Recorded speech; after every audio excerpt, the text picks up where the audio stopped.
یک کارنامه کابینه نه حکومت هرم کردستانی به سرپرستی برای جناب سروک حکومت هرم کردستانی رئیس دکتر مسعود بارزانی و ترکیز لنده کرده کرده گشتیاری جکشوان کرده که دلیبت باشتر دی بو آبدوریا کردستان بو دلیبت کاری بو خلک مزیت پیدا بیتن بر هندش مع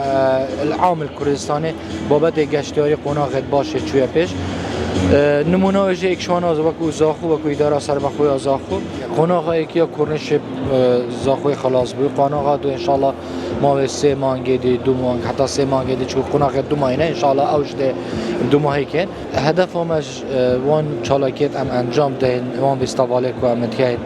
چه بیستوال ماه رمضان بین او بابت ماه رمضان بین چه سر سال بین چه بابت